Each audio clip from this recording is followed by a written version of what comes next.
வணக்கம் ஃப்ரெண்ட்ஸ். ஒரு தடவை இந்த மாதிரி வெஜ் பிரியாணி பண்ணி பாருங்கள், சூப்பராக இருந்துச்சுங்க.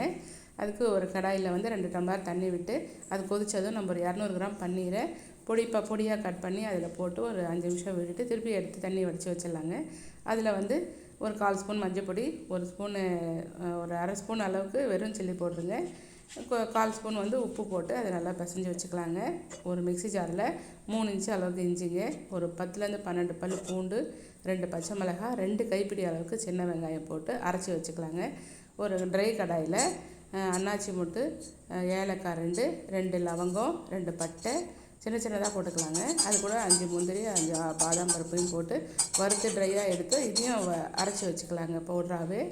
அப்புறம் அது கடாயில் 2 ஸ்பூன் நெய் விட்டுக்கலாங்க.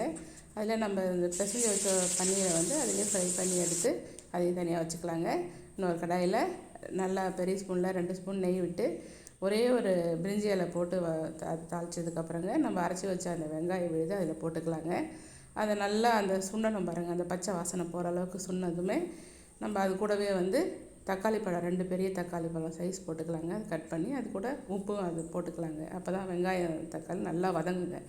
அது கூட 1 ஸ்பூன் வெறும் சில்லி பவுட்ரு, ஒரு அரை ஸ்பூன் வந்து கரம் மசாலாவும் போட்டு 2 ஸ்பூன் தயிரும் போட்டு அதை நல்லா அந்த பச்சை வாசனை போகிற அளவுக்கு அதை வதங்கணுங்க. அதை அப்படியே மூடி போட்டு வதங்கட்டும் பாருங்கள். அப்பப்போ எடுத்து கலக்கிக்கணுங்க, ஏன்னா அந்த முந்திரி பருப்பு சேர்த்ததுனால அடிப்பிடிக்கும்.